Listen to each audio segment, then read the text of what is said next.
오늘 본문은 이후에 라는 말씀으로 시작됩니다. 여기 이후라고 하는 말은 14장의 사건 이후를 가리킵니다. 말하자면 조카 롯이 포로로 잡혀갔다는 소식을 듣고 아브라함은 가병 318명을 이끌고 추격했습니다. 그들라오멜과 그의 연합군들이 승리에 취해 있는 밤을 이용해서 그들을 격파하고 조카 롯과 소돔성 주민들 그리고 약탈당한 양떼와 금은 보화를 찾아서 게선 장군처럼 돌아왔습니다. 이 일로 인하여서 아브라함은 마물의 숲에 은신한 촌부가 아니라 당당한 왕적 권세를 가진 가나안의 일원으로 등장을 하게 됩니다. 화려한 사건 이후에 어느 날 아브라함에게 두려움이 몰려왔습니다. 이유는 전쟁터에서 그돌라오멜 연합군을 격파하였지만 그 나라는 보통 나라가 아니었기 때문입니다. 사실 그돌라오멜이 다스린 엘람국은 바벨론의 지방국가였습니다. 여러분, 인류 문명의 발생지라고 할 때는 저 중동 지역을 말을 할 때는 바벨론과 이집트 문명을 말합니다. 아브라함은 그 누구보다도 그 나라의 힘과 문화를 잘 알고 있었습니다. 아브라함은 갈대아 우르, 갈대아는 바벨론의 다른 이름이거든요. 바벨론 우르에 살다가 하나님의 부르심을 입고 강을 건너 가나안 땅에 왔습니다. 또한 가나안 땅에 흉년이 들었을 때 애굽에 내려가서 애굽의 힘을 본 적이 있었습니다. 물론 아브라함은 하나님의 은혜로 힘을 입고 용감하게 싸워서 이겼고 소돔 사람들을 구원했습니다. 아브라함은 바벨론의 지방국가 엘람 왕과 그의 연합군을 죽였으니 요즘 표현으로 하면은 후환이 두려웠던 것입니다. 오늘 본문은 굉장한 은혜를 체험을 했던 아브라함이 다시 약해지는 모습으로 시작이 됩니다. 오늘날 우리 역시 신앙에 큰 체험을 했다고 해서 그 체험이 지속되는 것이 아니지 않습니까? 큰 권능과 은혜를 체험했다 할지라도 사람은 또 약해질 수밖에 없습니다. 그래서 우리는 계속적인 은혜를 덧입어야 되는 것입니다. 그래서 예수님께서도 쉬지 말고 기도해라. 은혜를 계속 덧입어야 된다고 하는 그런 의미이기도 합니다. 오늘 본문에 아브라함이 엘람 군대와 바벨론 군대가 쳐들어오면 어떡하나 하는 두려움에 쌓여 있을 때에 하나님이 찾아와서 위로하는 약속의 말씀입니다. 이 시간 상속자 언약이라는 제목으로 창세기 강해 계속하고자 합니다. 말씀을 듣는 우리 모두에게 계속적인 은혜가 필요했던 아브라함처럼 우리에게도 계속적인 하나님의 은혜가 있기를 소원합니다. 첫째로 두려움에 떨고 있는 아브라함을 찾아오신 하나님입니다. 우리 본문 1절을 함께 읽겠습니다. 이후에 여호와의 말씀이 환상 중에 아브라함에게 임하여 이르시되 아브라함아 두려워하지 말라 나는 네 방패요 너의 지극히 큰 상급이니라 하였습니다. 만일 아브라함이 용기 백배하고 담대한 상황에 있었다면 하나님이 굳이 아브라함에게 두려워하지 말라 내가 너의 방패고 너의 지극히 큰 상급이라 이런 말씀을 가지고 찾아오실 필요가 없습니다. 지금 오늘 아브라함에게 하나님이 이 말씀을 하시는 것을 보면은 아브라함의 처지가 지금 말이 아니었다는 말입니다. 잠을 이룰 수 없는 밤을 보내고 있다는 말입니다. 앞서 말씀드린 것처럼 엘람 군대와 바벨론 군대가 쳐들어오면 우리 다 죽는다. 이런 두려움에 빠져서 잠을 이루지 못하고 있습니다. 거기에다가 어두운 밤이 되니 두려움은 배가가 되기 시작을 했습니다. 여러분, 하나님께서 아브라함의 처지와 형편을 알고 계셨듯이 하나님은 우리의 형편과 처지를 알고 계신다는 것을 오늘 성경을 통해서 기억하시기 바랍니다. 하나님은 우리의 약한 처지를 아시고 우리의 약한 심령을 아시고 우리의 위태로운 환경을 다 알고 계십니다. 아브라함이 큰 은혜를 체험을 했지만은 다시 약해졌듯이 우리도 약해짐을 하나님은 알고 계십니다. 그렇다면은 아브라함을 찾아오신 하나님은 오늘 본문에서 무슨 말씀으로 위로하고 무슨 말씀을 가지고 찾아오셨는가? 그 첫째는 두려워하지 말라라고 했습니다. 지금 아브라함이 두려워하고 있는 이유가 무엇입니까? 말씀드린 것처럼 하나님이 함께 하심보다 엘람과 바벨론국이 커 보였습니다. 하나님보다 세상이 커 보이면 신앙은 언제나 하얀 곡선을 그리게 되어 있습니다. 하나님이 나와 함께 하심보다 하나님이 나에게서 멀리 떨어져 계신다고 하는 이런 생각에 염려와 근심과 두려움이 몰려오게 되는 겁니다. 신약 마태복음에 보면은 물 위로 걸어오시는 예수님의 음성을 듣고 베드로는 물 위로 걷는 기적을 체험합니다. 그런데 예수님보다 바다가 깊어 보이고 예수님보다 바람이 무서워 보이자 두려움이 몰려왔고 두려움이 몰려오자 베드로는 물속에 빠져들어갔습니다. 그때 예수님은 베드로의 손을 잡아 일으키시면서 믿음이 적은 자여 왜 의심하였느냐 라는 말씀으로 베드로를 위로해 주셨습니다. 여러분, 이런 경우가 있는 반면에 하나님 신앙이 충만하면은 염려와 근심과 두려움을 물리칠 수가 있습니다. 다윗은 시편 23편에서 고백을 하기를 내가 사망의 음침한 골짜기로 다닐지라도 해를 두려워하지 않을 것은 주께서 나와 함께 하심이라. 주의 지팡이와 막대기가 나를 안위하시나이다. 임마누엘의 은혜를 체험을 하고 있으니 두려움을 물리치고 사망의 음침한 골짜기를 다닐지라도 내가 겁이 나지 않는다고 했습니다. 한마디로 하나님이 나와 함께 하신다고 하는 신앙은 세상의 온갖 두려움을 물리치는 힘이 됩니다. 그런데 오늘 아브라함은 그렇지 못했습니다. 아브라함을 보십시오. 하나님의 함께 하심과 하나님의 도우심으로 불가능에 가까운 전쟁에서 이겼습니다. 저 마무리의 촌부에서 일양 왕적 대우를 받게 되었습니다. 그런데 시간이 지나자 임마누엘의 감격은 사라지고 어두운 밤이 찾아오자 인간 본성이 활동을 하기 시작을 했습니다. 그러자 금세 세상이 커 보였습니다. 두려움이 몰려왔던 것입니다. 이것이 인생입니다. 아브라함이 어쩌다가 그렇게 됐을까? 아닙니다. 우리 모두입니다. 여러분 그렇지 않습니까? 그런데 성경을 보면 이것이 끝이 아니고 이것이 전부가 아닙니다. 하나님의 사랑이 하나님의 돌보심이 있다고 하는 겁니다. 아브라함이 이렇게 두려움에 사여 있을 때 하나님이 아브라함을 알고 계신 하나님이 찾아와서 아브라함의 형편과 처지 그의 심적 상태를 알고 있던 하나님께서 찾아오셔서 두려워하지 말라 위로해 주셨습니다. 아브라함에게 주셨던 이 축복이 오늘 우리에게도 함께 하기를 소원합니다. 아브라함을 찾아오셨던 하나님이 계속해서 주신 말씀 나는 네 방패요 라고 했습니다. 지금 아브라함은 그돌라오멜을 죽였기 때문에 그 후환이 두려워가지고 떨고 있지 않습니까? 그렇게 떨고 있는 아브라함에게 하나님이 찾아와서 내가 너를 지키는 방패라고 들려줍니다. 여러분 방패가 무엇입니까? 적으로부터 다가오는 공격을 막는 무기입니다.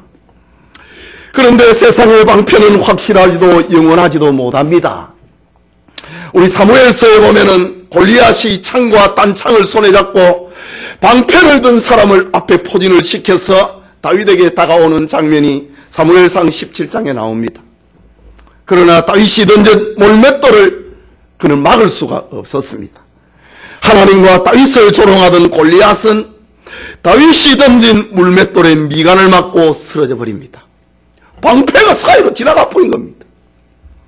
이때에 다윗이 달려가서 골리앗의 칼을 빼어서 그의 목을 베어버린 사건이 있습니다. 세상의 방패는 확실하지도 안전하지도 영원하지도 못합니다.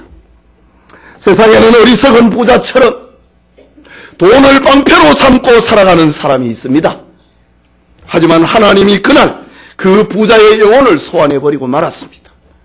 세상에는 헤롯처럼 권력을 방패로 삼아서 하나님의 영광을 가로채는 어리석은 사람도 있습니다. 하지만 하나님은 벌레를 보내어가지고 헤롯 왕의 영광을 갉아먹어버렸습니다. 바리새인처럼 사람의 칭송을 받기 위하여 외식하는 그런 무리들도 있습니다. 그러나 하나님은 바리새인들의 치부를 드러나도록 만들어버렸습니다. 그렇다면 세상의 가장 안전한 방패, 확실한 방패, 영원한 방패가 무엇인가? 바로 여호와 하나님이십니다. 하나님이 친히 방패가 되어주시면 해할 자가 없는 것입니다. 이사야 43장 1절에 보면은 야곱아 너를 창조하신 여호와께서 지금 말씀하시느니라. 이스라엘아 너를 지으신 이가 말씀하시느니라. 너는 두려워하지 말라. 내가 너를 구속하였고 내가 너를 지명하여 불렀나니 너는 내 것이라 라고 했습니다. 오늘 지금 엘람과 바벨론국의 공격을 두려워하고 있는 아브라함에게 하나님께서는 내가 너의 방패지 않느냐 라는 약속의 말씀으로 아브라함을 찾아왔습니다. 아브라함아 두려워하지 말라. 나는 네 방패다 라고 말입니다. 우리 모두 아브라함처럼 전능하신 하나님이 우리의 방패 되심을 믿고 하나님을 방패로 삼아 두려움과 근심을 이기는 은혜가 있기를 소원합니다. 떨고 있는 아브라함에게 찾아오셔서 하나님이 들려주신 또 하나의 말씀, 나는 너의 지극히 큰 상급이다. 상이 무엇입니까? 우리의 삶의 끝 아닙니까? 늘 끝에 받는 것이 상입니다. 학기 말에 연말에 늘 어떤 무엇의 끝에 받는 것을 상이라고 합니다. 하나님께서는 아브라함에게 내가 너의 지극히 큰 상급이라고 말씀해 주셨습니다. 이 말씀은 하나님이 선택하고 부르신 아브라함을 결코 실망시키거나 부끄럽게 하지 않겠다고 하는 하나님의 말씀입니다. 나는 너의 지극히 큰 상급이라. 하나님은 자신이 부르신 아브라함을 세상에서 결코 꼬리가 되게 하지 않겠다는 겁니다. 노예가 되게 하지 않겠다고 하는 겁니다. 전도꾸러가가 되지 않겠다고 하는 말입니다. 세상에서 결코 패하지 않고 이기게 하겠다는 내가 너의 상급이라고 합니다. 세상에서 비방과 조롱거리가 아니라 존경과 사랑의 대상이 되게 하겠다고 하는 하나님의 약속입니다. 아브라함에게 하신 것처럼 하나님은 우리의 상급이 되십니다. 성경은 하나님이 우리의 기쁨과 소망과 자랑의 면류관이라고 하셨습니다. 하나님이 우리의 영광의 면류관이십니다. 하나님이 우리의 섞지 아니할 면류관이 되십니다. 하나님이 우리의 생명의 면류관이 되십니다. 하나님은 우리의 지극히 큰 상급이라는 사실을 기억하시기 바랍니다. 그게 둘째로 아브라함의 소원과 하나님의 응답을 봅니다. 본문 2절과 3절을 함께 읽겠습니다. 아브라함이 이르되 주 여호와여 무엇을 내게 주시려 하나이까? 나는 자식이 없사오니 나의 상속자는 이 다메섹 사람 엘리에셀이니이다. 아브라함이 또 이르되 주께서 내게 실을 아니 주셨으니 내 집에서 길린 자가 내 상속자가 될 것이니이다 라고 합니다. 우리는 이 말씀을 이해하기 위해서 창세기 12장에서 하나님이 아브라함을 갈대아 우르에서 부르실 때 약속하신 그 말씀을 생각해야 됩니다. 창세기 12장 2절과 3절에 보면은 내가 너로 큰 민족을 이루고 네게 복을 주어 네 이름을 창대하게 하리니 너는 복의 근원이 될지라.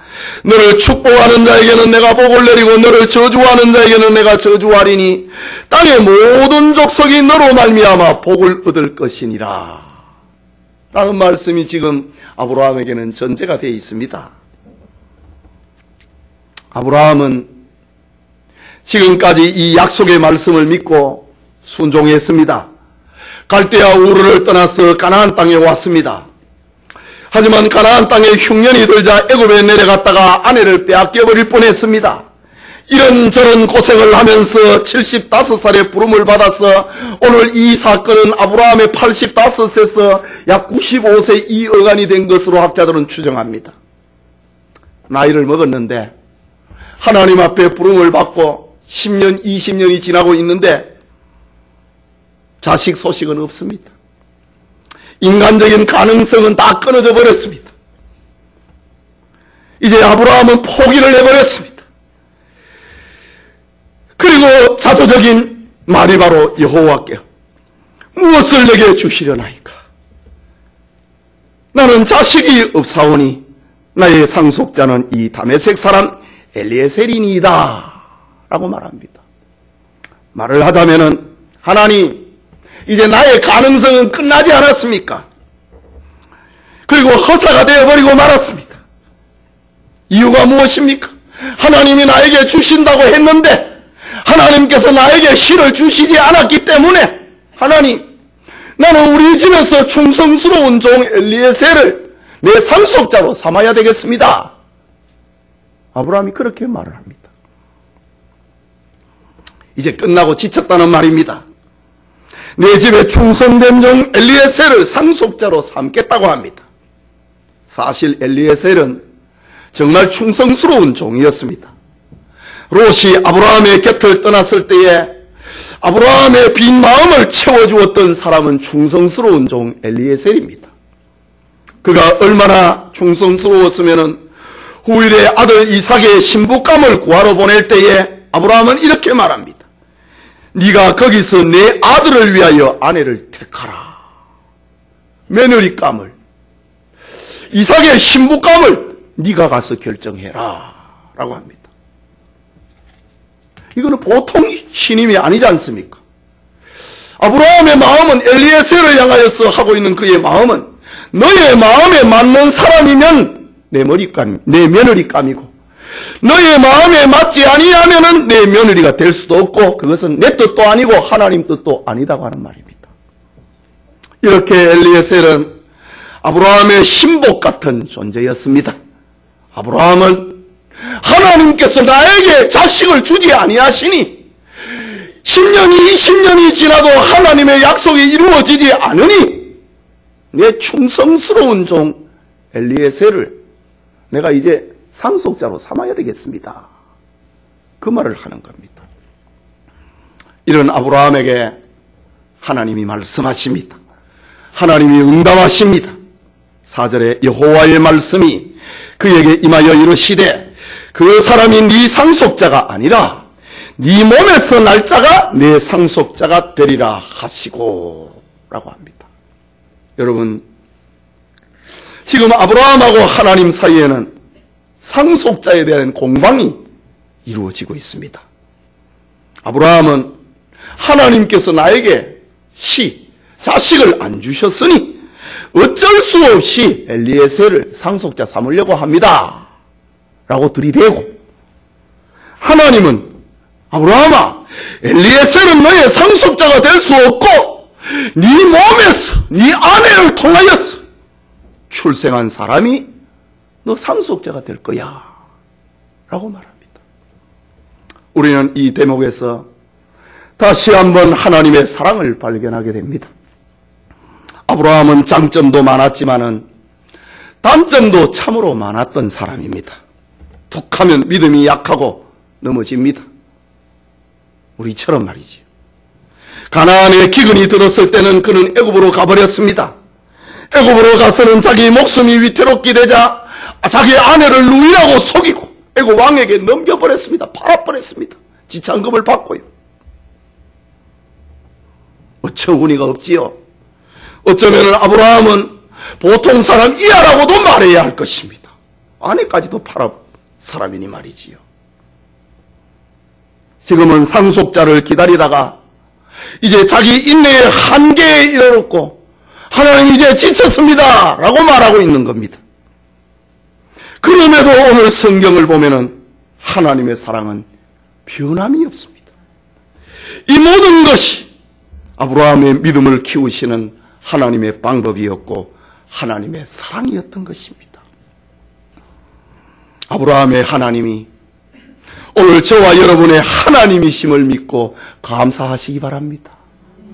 하나님은 우리와 비슷하고 누구와 비슷할 정도가 아니고 항상 변함이 없으시 사랑하시고 약속을 지키시는 신실한 하나님이심을 믿고 찬양할 수 있기를 바랍니다. 하나님은 이제 아브라함의 믿음을 키워주기 위하여서 실물 교육을 시킵니다. 우리 5절 말씀 같이 읽겠습니다. 시작. 그를 이끌고 밖으로 나가 이르시되 하늘을 우르르 무뼈를 셀 수 있나 보라.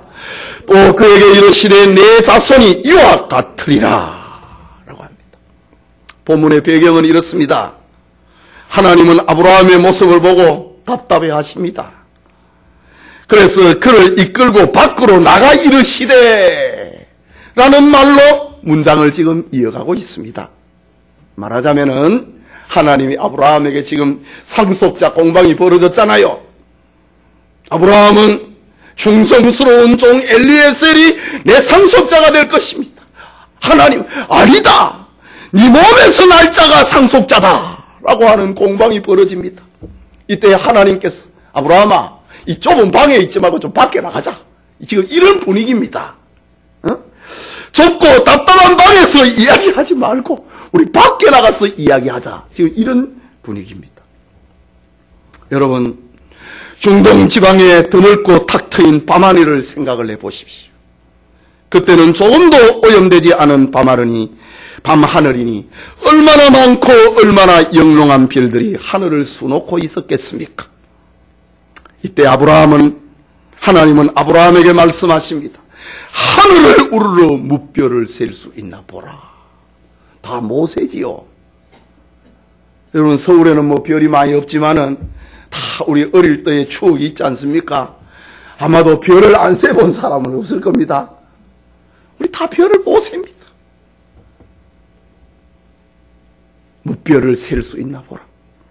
또 그에게 이르시되 네 자손이 이와 같이 많을 것이다 라고 합니다. 여러분, 사람이라고 하는 것은 가능에서 가능을 만들어냅니다. 유에서 유를 만들어내는 것이 사람입니다. 아, 내가 좀 할 수 있으니까 나 그거 할 거야. 내가 좀 가진 것이 있으니까 그거 할 수 있어. 내가 그런 좀 아는 사람이 있으니까 그거 할 수 있어. 사람은 가능에서 가능을 만들어내고 유에서 유를 만들어냅니다. 그런데 하나님은 무에서 유를 창조하십니다. 불가능에서 가능을 성취하시는 분이 하나님입니다. 아브라함과 사레가 완전히 자식을 낳을 수 없다고 판명될 때까지 하나님은 기다린 것입니다. 이유는 아브라함이 그 전에 자식을 낳으면 내가 낳았다 클까 싶으니까 완전히 생식의 기능이 끝나버릴 때까지 하나님은 기다리신 겁니다. 그것은 의학적으로 불가능하고 자연적으로 불가능하다고 판단이 되었을 때였습니다. 하나님의 때는 바로 그것이었습니다. 바로 이 사건을 가지고 신약 성경의 구원의 이야기를 지금 엮어가고 있습니다. 불가능한 것에서 가능하다. 행위는 구원이 불가능한데도 구원을 만들어내시는 이가 하나님이라는 사실을, 이 실물 교육을 아브라함을 통하여서 신약 성도들에게 보여주고 있는 겁니다. 과연 아브라함에게 희망이 끊어져 버렸을 때에 하나님은 이삭을 상속자로 주셨고 그 아들과 그 후손을 하늘의 별과 같이 번성하게 하시고 별과 같이 빛나는 축복의 사람들이 되게 하셨던 것입니다. 아브라함에게 약속하신 내 자손이 별과 같으리라 라는 축복 속에 오늘 우리가 있다고 하는 사실을 기억하시기 바랍니다. 아브라함이 다 셀 수 없는 별 속에 저와 여러분이 들어있는 겁니다. 감사하지 않습니까? 그리고 별과 같이 수많은 사람들을 어두운 밤길을 밝혀주고 길 잃은 수많은 사람들의 갈 길을 인도하는 축복이 지금 아브라함의 후손 속에 들어있는 것입니다. 우리가 예배 시간마다 고백을 하는 전능하사 천지를 만드신 하나님 아버지를 내가 믿사오며, 이런 고백이 정말 우리의 신앙을 담은 그런 고백이 되기를 소원합니다. 마지막으로 아브라함의 믿음을 의로 여기시는 하나님입니다. 오늘 본문의 마지막 클라이막스입니다. 6절입니다. 같이 읽겠습니다. 아브라함이 여호와를 믿으니 여호와께서 이를 그의 의로 여기시고 라고 합니다. 아브라함이 여호와를 믿으니, 이 말은 아브라함이 하나님의 약속을 믿었다는 말입니다. 아브라함은 하나님의 약속을 나는 못 믿겠다고 하지 않고 믿습니다 라고 대답을 하자 하나님은 그것을 의로 여겼다 라고 합니다. 이런 경우에 의라고 하는 것은 아브라함의 행위가 아닙니다. 이것은 법정적인 선언입니다.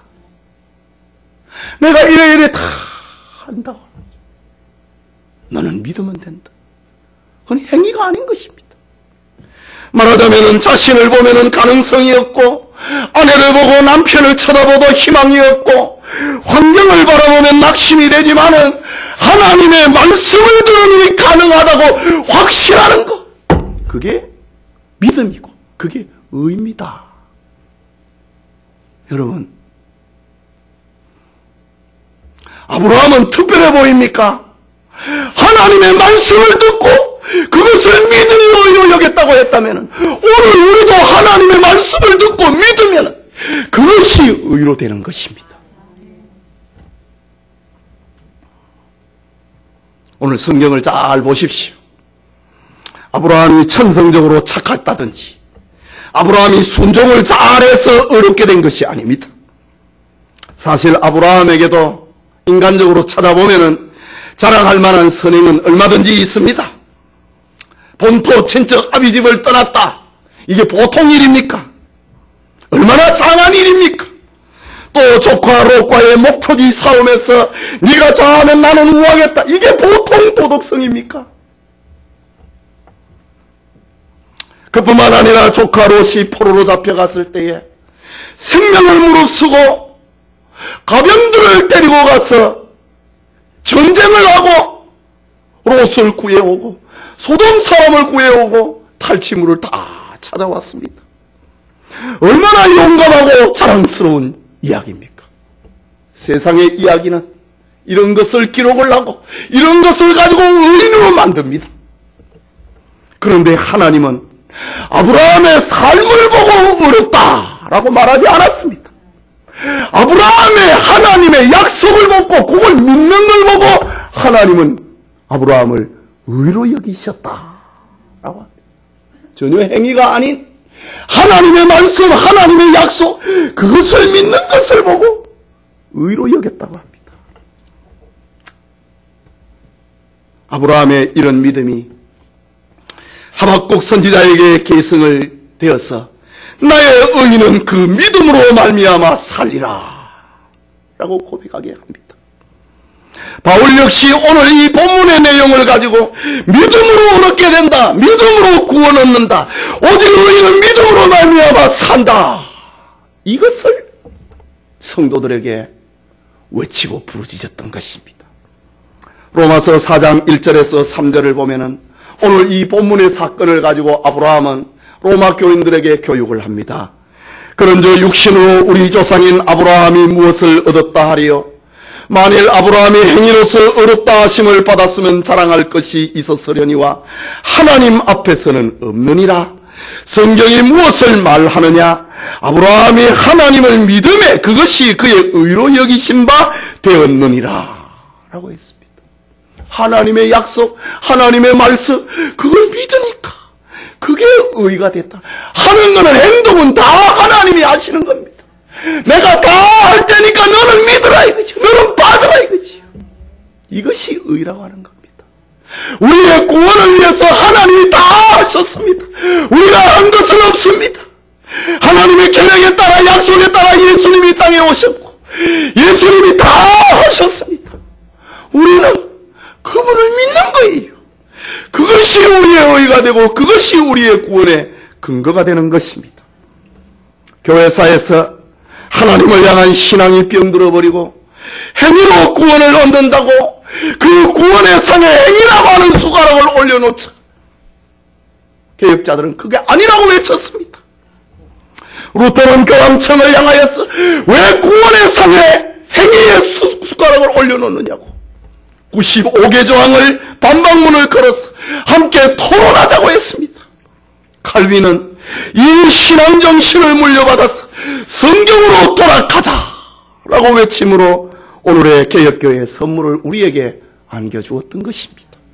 여러분, 기독교 신앙의 핵심은 한마디로 하나님을 믿는 것입니다. 하나님이 이루어 놓은 것을 믿는 것입니다. 여러분, 그런데 하나님을 믿는 것이 쉽든가요? 잘 믿어지든가요? 믿음이라고 하는 것은 쉬운 것이 아닙니다. 하나님을 믿는 데 있어서 제일 어려운 방해물이 여러분에게는 뭐라고 생각합니까? 나는 시어머니 때문에 하나님을 못 믿겠어. 나는 남편 때문에, 안 믿는 남편 때문에 믿음이 안 자라.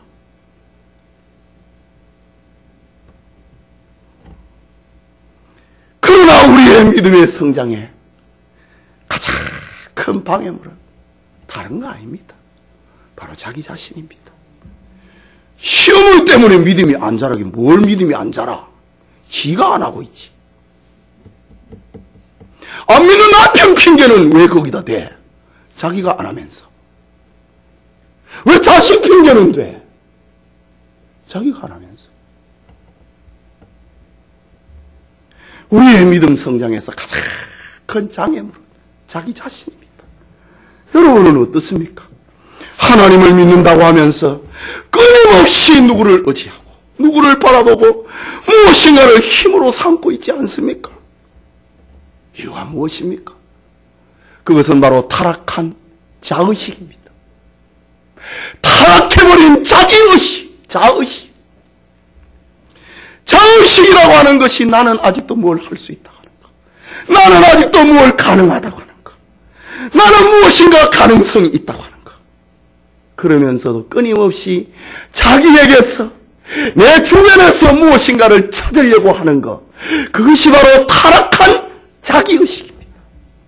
아담과 하와가 하나님 앞에 범죄하고 난 다음에 몸이 벗어진 것이 부끄러우니까 뭘 했습니까? 무화과 나무 잎을 엮어가지고 자기 치마로 만들었어요. 그게 자의식입니다. 내가 뭘 한번 해보려고 하는 거 말이지. 이런 의미에서 하나님 믿음은 우리의 것이 아니라 하나님의 선물입니다.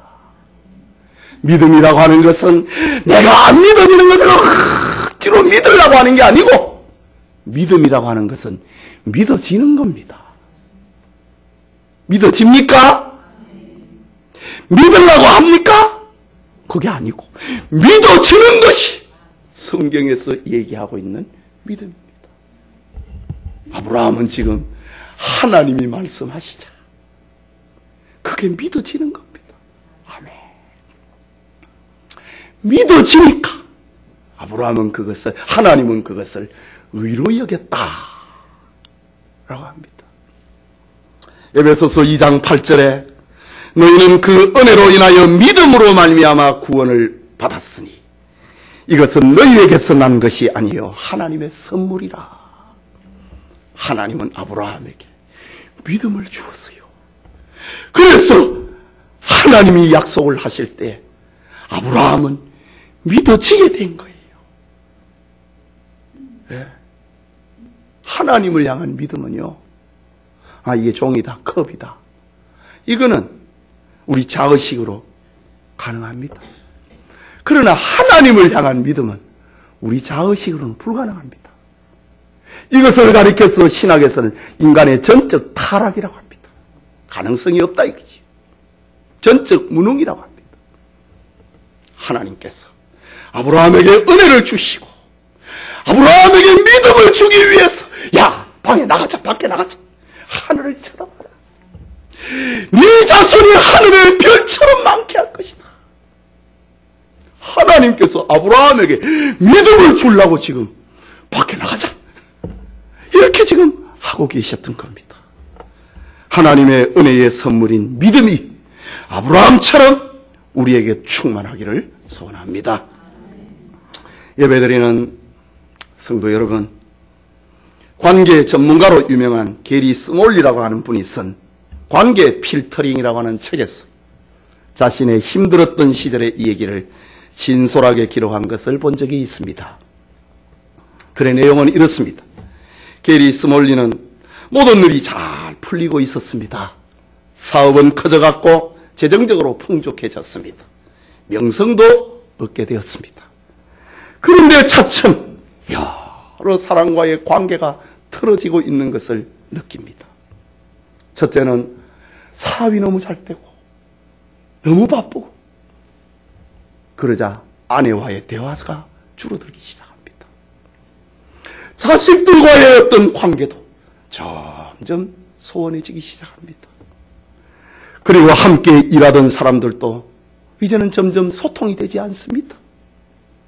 그러면서 마음속에는 조바심이 생겨나고 모든 것이 헝클어져 버린 것만 같은 그런 조급증이 몰려왔습니다.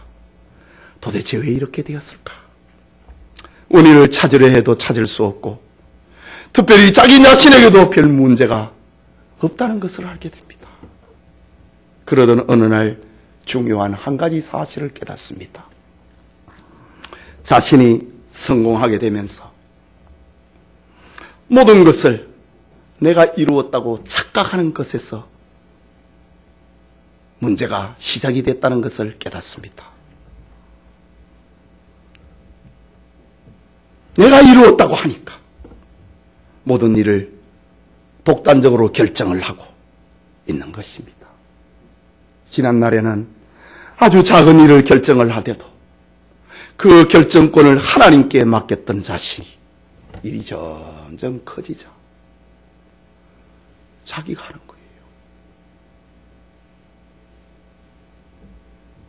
하나님의 뜻을 묻지 않는 거예요.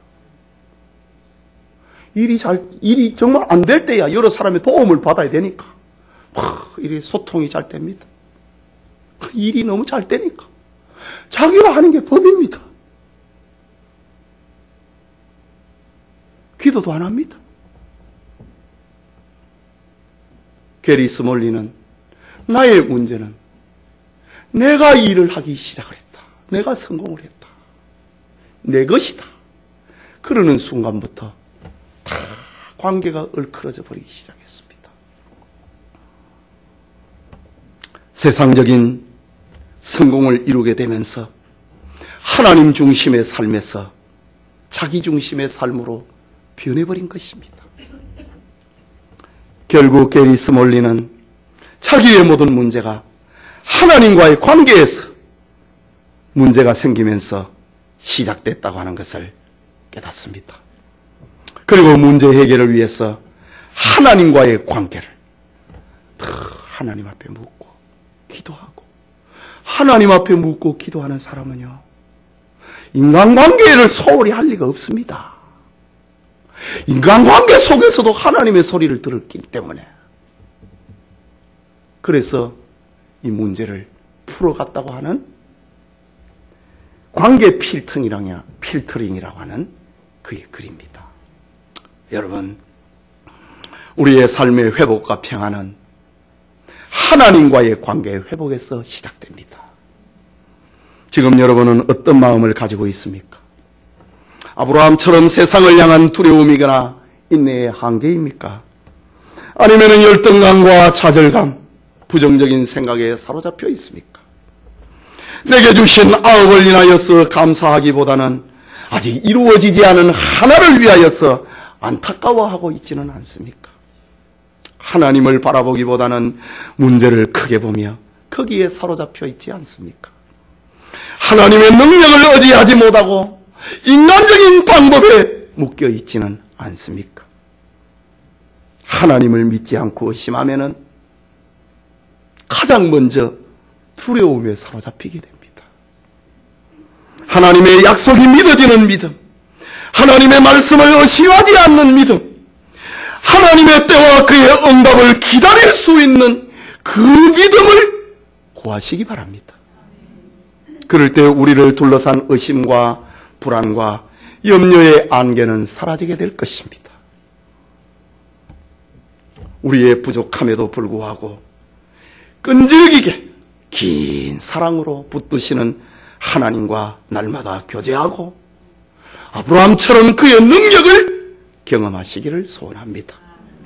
하나님의 백성들은 믿음으로 살고 믿음 때문에 삽니다. 하나님의 백성들은 믿음으로 하나님의 능력을 체험하는 것입니다.